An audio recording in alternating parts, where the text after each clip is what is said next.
जय श्री कृष्ण।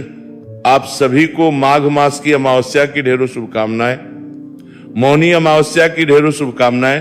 प्रिय दर्शकों, मौनी अमावस्या बड़ी महत्वपूर्ण अमावस्या है। इसे शास्त्रों में बहुत ही अद्भुत प्रकार से वर्णित किया गया है। आज माघ मास की मौनी अमावस्या के अवसर पर मैं आप सभी के समक्ष मौनी अमावस्या की कथा सुनाने वाला हूं। इस कथा को ध्यान पूर्वक पूरा अवश्य सुने। प्रिय दर्शकों, माघ मास में आने के कारण इस अमावस्या को माघी अमावस्या भी कहा जाता है, मौनी अमावस्या।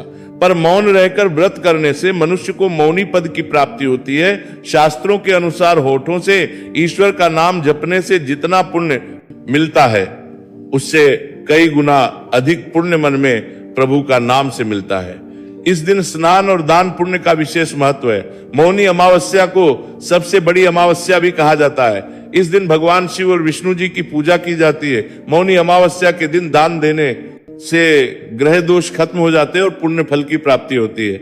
आइए अब शुरू करते हैं मौनी अमावस्या की कथा। बोलो बांके बिहारी की जय, शिव शंकर भगवान की जय। प्राचीन समय में कांचीपुरी में एक ब्राह्मण परिवार रहता था। उस ब्राह्मण का नाम देवस्वामी तथा उसकी पत्नी का नाम धनवती था। उनके 7 पुत्र और एक पुत्री थी। पुत्री का नाम गुणवती था। ब्राह्मण के 7 पुत्रों का विवाह हो गया था।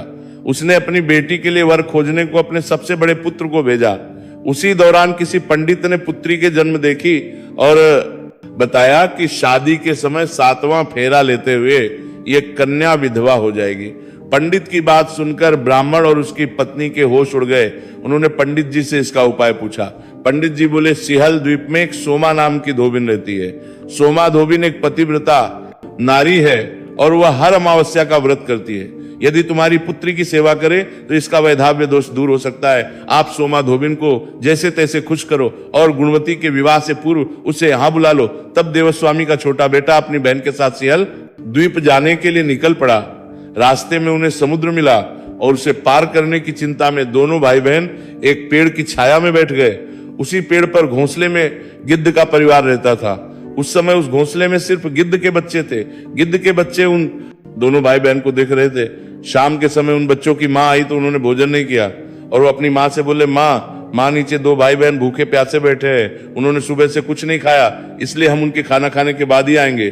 तब दया और ममता से भरी हुई गिद्ध माता उन दोनों भाई बहन के पास गई और बोली, मैंने आप दोनों की इच्छा को जान लिया है। आप भोजन कर लीजिए, मैं प्रातः काल आपको समुद्र पार करवा कर सिहल द्वीप तक पहुंचा दूंगी।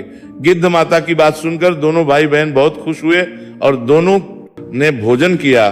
सुबह होते ही गिद्ध माता ने उन दोनों को के घर तक पहुंचा दिया। वो दोनों भाई बहन उसी गांव में सोमा के घर के पास ही एक कमरा लेकर रहने लगे। वे दोनों सुबह जल्दी उठकर सोमा के घर की साफ सफाई आदि सारे काम कर देते थे। एक दिन सोमा ने अपनी बहुओं से पूछा, ये सुबह सुबह घर के सारे काम कौन कर देता है? बहुएं बोली, हमारे सिवा कोई बाहर का आएगा इस घर का काम के लिए?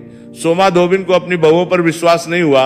वो सच जानने के लिए सुबह जल्दी उठी और उसने उन दोनों भाई बहन को अपने घर का काम करते हुए देखा। तब उसने गुणवती से पूछा कि तुम दोनों कौन हो और ये घर का सारा काम क्यों कर रहे हो? तब गुणवती के भाई ने सोमा धोबिन को पूरी बात बताई। सोमा ने उनके सेवा भाव से प्रसन्न हो उचित समय पर उनके घर पहुंचने का वचन देकर उस लड़की के वैधाव्य दोष के निवारण का आश्वासन दिया। मगर भाई ने उससे अपने साथ चलने का आग्रह किया। सोमा धोबिन उन्हें मना नहीं कर पाई और उनके साथ चल दी। चलते समय सोमा ने अपनी बहुओं से कहा, यदि मेरे पीछे किसी का देहांत हो जाए तो उसके शरीर को नष्ट मत करना, तो मेरा इंतजार करना। और इतना कहकर वो भाई और बहन के साथ कांचीपुरी चली गई। कुछ दिनों बाद गुणवती के विवाह का कार्यक्रम तय हो गया और विवाह के समय 7वां फेरा होते ही गुणवती के पति की मृत्यु हो गई।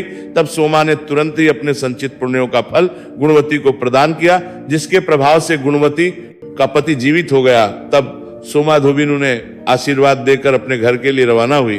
गुणवती को अपने पुण्य फल देने से सोमा के घर में उसके पुत्र जमाई और पति तीनों की मृत्यु हो गई। उस दिन माघ मास की अमावस्या थी और सोमा धोबी ने अमावस्या का व्रत किया हुआ था।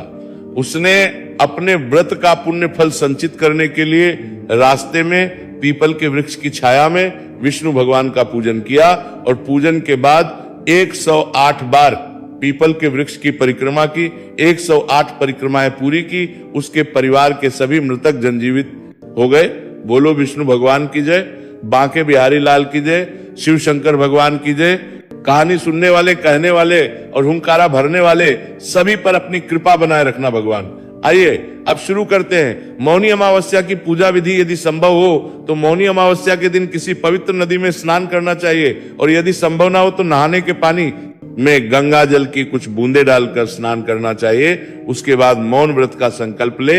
इस दिन भगवान विष्णु और शिव जी की पूजा की जाती है। विष्णु भगवान और महादेव की पूजा के लिए पीले फूल, केसर, चंदन, घी का दीपक और प्रसाद के साथ उनका पूजन करें और पितृ के निमित्त तर्पण करें। अमावस्या के दिन पितृ तर्पण का विशेष महत्व होता है। उसके बाद मौनी अमावस्या की कथा सुने और शाम के समय धूप दीप से भगवान की आरती करें और उन्हें पीले मीठे पकवान का भोग लगाए। उसके बाद व्रत को खोल ले। इस प्रकार मौनी अमावस्या की व्रत कथा और पूजा विधि पूर्ण हुई। भगवान वासुदेव सबका कल्याण करें। हरे कृष्णा।